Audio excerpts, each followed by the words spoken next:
That's laughing at ADA stuff. That's yes, I did have knee surgery, knee replacement. So when I walked, you guys hear the. No, is that just in my own head? Sorry about that. Rusty, you are the popular man in the room because you got the most applause. So I think we'll have to work on that, Rob. So I've been gone for 2 months. Thank you for your prayers and phone calls. I got calls from a couple of you and visits from one of you, Rob. Appreciate that. You the man. You are the man. So I've been gone for 2 months, but I'm only going to give you one joke. I know you've all been waiting for it. Where does a boat go when it's sick? The dock. The dock. Okay. Mine sinks to the bottom of the lake, so I don't understand how that's the case. But anyway, I'm glad to be back. It's good to be back. Still a little stiff, a little sore, but I am getting around. I recommend a knee replacement if you have bad knees, but for me, it's been a hard process. A friend of mine, she had hers done, Youngtown. In 2 weeks, she was basically hopping and skipping, and I was just like, I don't get that. It's not fair, but I still am going to have the other knee done so that when I am 52 next year, 2025 will be year of playing, 2024 is year of surgery. So with that being said, I want to say thank you all. You guys are awesome. Thank you, Commander, Board, for the backpack drive that you guys assisted in. We killed it this year. I think 3 different schools, we had enough backpacks for everybody. I think Sun City was about 200 backpacks. We got a bunch from Angels on Patrol that I'm a part of. They're amazing. Sun City West Posse got us a lot too, so absolutely incredible. So I know Christmas is coming up, so gear it towards toy collections and get started on that. I mean, it is almost August, yeah. And we want lots of toys. We're gonna try and do 3 schools. So both elementary schools, Morristown, Natterburg, and then Discover U. For years, we've kind of forgotten about Discover U, but they're back on our radar, and they've got about 150 kids, so we work really hard to make sure that they get a toy. Every person gets a toy. We were pushing, I think last year, for bicycles, more bicycles, but we didn't get as many as we thought, but it was still a great Christmas. So I typically do a turkey drive. I'm starting on it this year now. Because of the surgeries, it's going to be difficult. I still will be having my other knee surgery this year, so I don't know how successful I'm going to be on a turkey drive, but I still want to get something going. The sheriff's office has a freezer the size of a football field. So whatever you guys can get on turkeys, I'll freeze for you. Or if donations, we can make purchases just prior to Thanksgiving too. So let's start gearing up on the turkey drive, and whatever we can do would be great. I know last year we fed 43 families, and we go to all the elementary schools in our area. The staff knows kind of who is less fortunate and who's in need. So like I said, we got up to 43 families, and I anticipate doubling that this year. So we'll be reaching out to everybody for donations and food and stuff like that. And I can't believe we're talking about Christmas already. I think Home Depot's starting to put up Halloween stuff now, so kill me now. Anyway, sorry, that was my inside voice. I got out again. So anyways, thank you. Does anybody have any questions for me? Any comments, concerns? Sir, way in the back. When do we get the Evel Knievel's? I don't have a motorcycle, but I'll glad to jump one for you. What are we talking about? When are we going to get ours?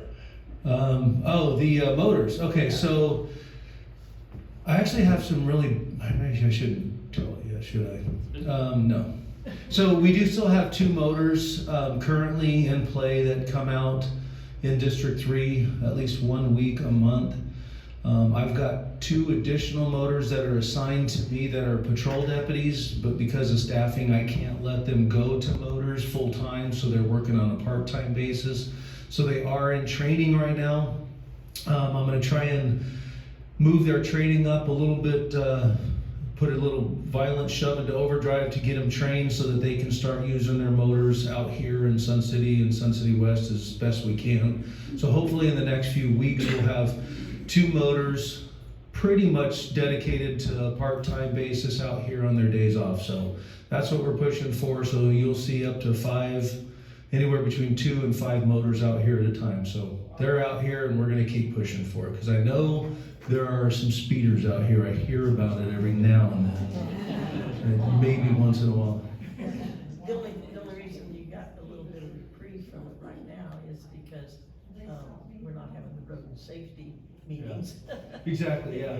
But they're building up, yeah. Yeah, So they're the building next up. road safety meeting, I'm sure it'll be exciting. I might even just park a motor in the building right there. So we'll do that. Okay, Yeah. anything else? Oh, another question. Do you have any idea approximately how much money you spend per family for like the Thanksgiving dinners? You know, we didn't break it down into actual price, but I know that we were looking at having somebody paying like a catering company to serve some families, and I think it was like $15 per person is what it kind of equated to. That's been a couple years ago, but with the donations, with the turkeys, we team up with St. Mary's Food Bank, Angels on Patrol. We usually go there, and Walmart, Sam's Club gives us pies. So, you know, it's hard to say, but we get a whole bunch of stuff, and we're going in 30 different directions. So maybe I can get the help of some people this year to help us go gather everything and get it all together and delivered. So, okay. You want to mention about Marshall and Dolph? Yeah, okay. So I want to say thank you for the commander and Danny and everyone that showed up yesterday. Was it yesterday? No, Sunday. I missed a day there. Sunday. So real brief, I've been basically the Youngtown police chief for the last 4 years.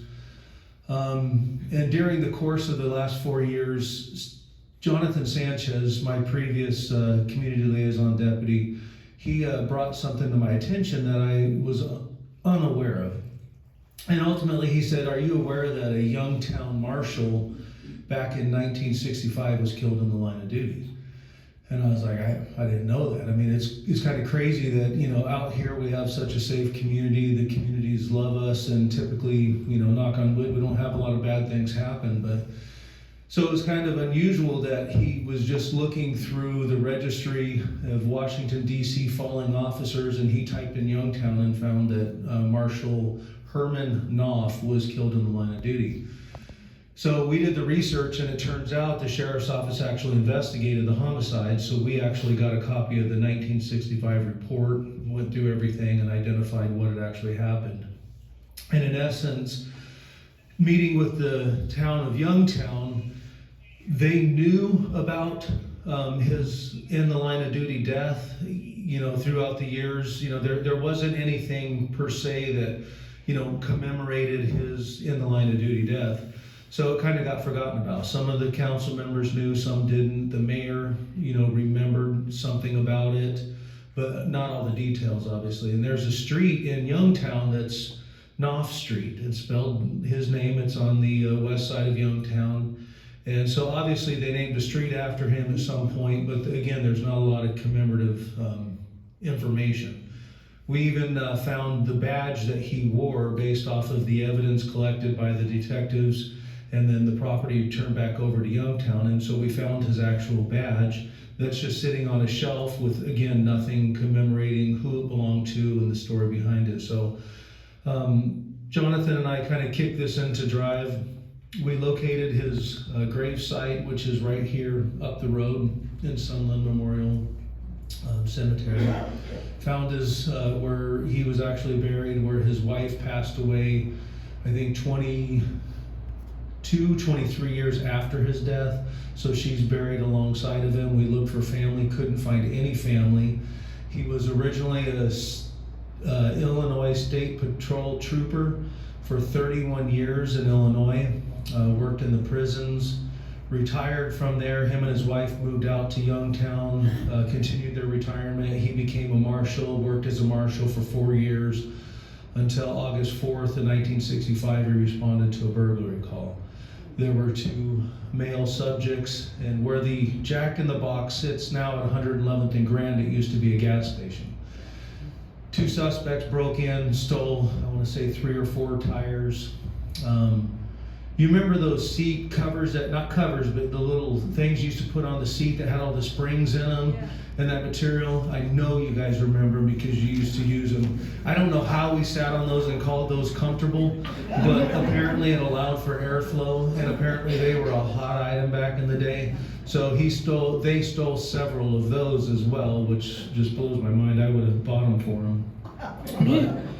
But anyway, he confronted them. I think they stole some alcohol. He was struck in the side of the head with, we believe, one of the glass bottles that they stole. The fight continued out into 111th Avenue, where one of the, it was a juvenile, 17-year-old and a 19-year-old. So as far as I'm concerned, both juveniles. Yeah, he was an adult. He was charged obviously as an adult, but there's more to that story. Ultimately, they subdued him, got his firearm from him, and shot him with his own gun, and he ultimately died in the middle of 111th Avenue, just south of the intersection at Grand. So we're going to have a commemorative plaque placed alongside the sidewalk where his death occurred. We're working with McDOT to get that done now. So I know the city of Phoenix has been doing that with respects to where a police officer ended watch, paid the ultimate sacrifice. They put some sort of a marker. And then we also have the banners on our patrol cars. I think Sheriff Skinner was behind that. He approved Marshal Knopf to have a banner placed on one of the patrol cars that patrols in Youngtown. So it's got his name and banner, so he will never be forgotten again. And for 59 years, he was forgotten, and that breaks my heart. So, you know, we talk about never forget. We say it easily after 9/11, never forget. And here's the reality is we move on, we pass on, the younger generation comes up, and we can't blame them for never forgetting, but we can blame ourselves for never letting them know. So that's the reality is, I want everyone to know who Marshal Knopf is. Every year, District 3 will be presenting flowers at his gravesite. I will be writing up a short summary of what I just said so that every new deputy coming on will be educated to learn about him and the ultimate sacrifice that he paid. So that's what we did on Sunday. I had a pretty good turnout. I appreciate the commander, Danny, his son, for coming out, and it was awesome. It was exactly what I wanted to do, get the word out, and it's opportunities like this that people are educated so that we never forget.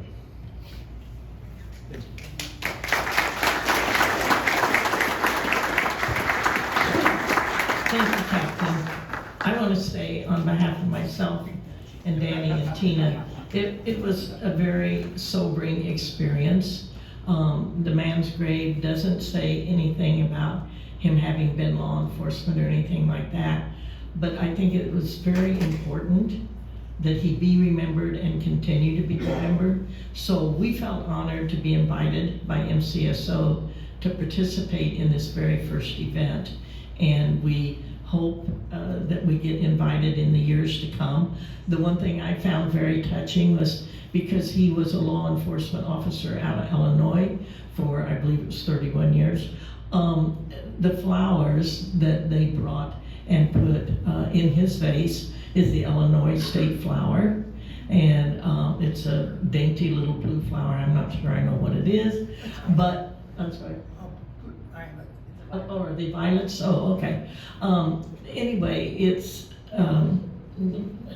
very touching, and just to know the backstory, I personally think it warrants, although I can't tell someone what to do, a story in the Independent, but and also for the world to know that the posse also wants to be able to remember this gentleman for the ultimate price that he paid for someone to steal seat covers and tires.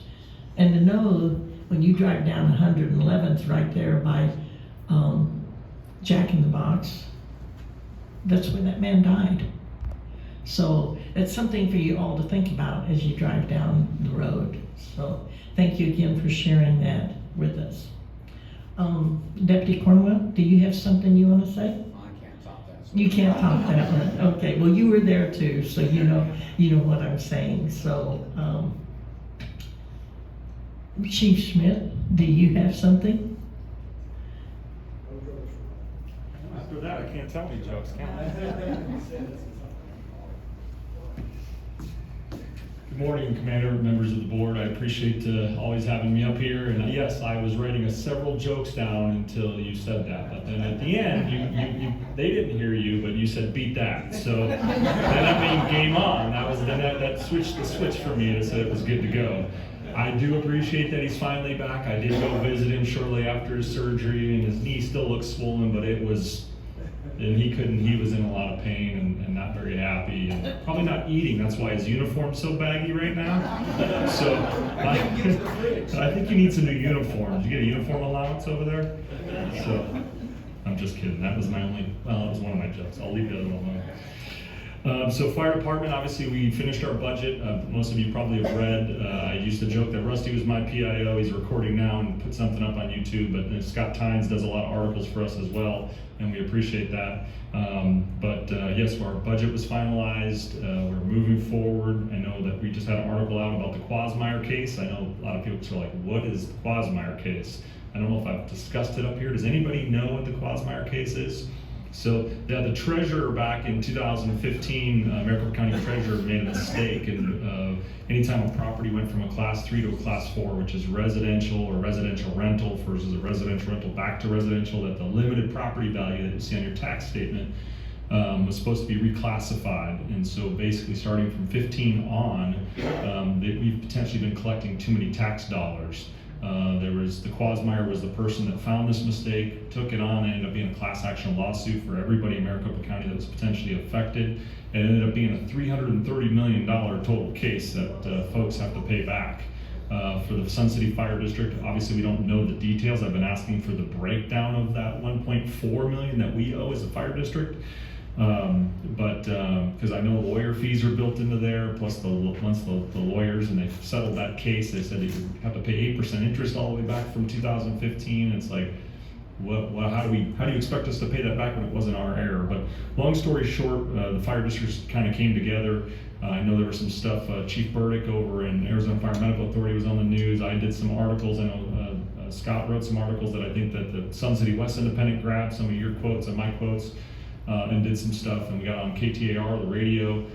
Sellers, anyway, the Board of Supervisors 2 weeks ago voted to cover basically our costs for all the fire districts in Maricopa County. So us, Arizona Fire Medical Authority, Rio Verde, Daisy Mountain, and I think Superstition's got a little tiny sliver of Maricopa County. But long story short, it sounds like we're gonna get that covered, but we haven't got full word. I have another meeting on Thursday about this, but again, we're very fortunate that we have been very financially conservative here with the fire district, my predecessors, and I've taken that on as well as the chief.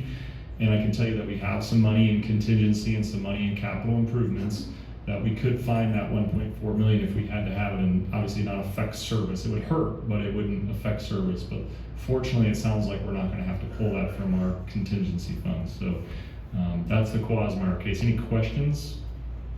You can go to maricopacounty.gov, his employer's website there, and find that. Did you know that? I Treasurer? don't go onto my employer's website. Yeah. Actually, that treasurer's in federal prison for human trafficking, by the way. So that's that gentleman. So I think so. I didn't vote for him. Rumor had it that he also owned a bunch of residential rental property, and that he quote unquote maybe didn't do this mistake on purpose because it was something to benefit him. I'm not sure. So, but we'll never know. But it sounds like there's good news coming from the Board of Supervisors that they're going to cover at least our costs for the fire districts. But again, $330 million total, and the school districts have to pay that back. They run off of bonds. I'm not sure how they're covering their portion, but at least that part looks like it's behind us, and we'll have more articles come out on that as we learn them. So I didn't know we were supposed to have a meeting. It's so hot. I thought we canceled meetings above 110, but it's still super hot outside. Take care of each other. Drink lots of water. If you see something, say something. Thank you. That's Brian, but I'll use it for the fire department as well. Call 911. Tell them it's a police emergency and get them there to bring water. They love doing that stuff. So I think that's all. Any other questions for the fire department? Thank you guys, and we'll see you next month.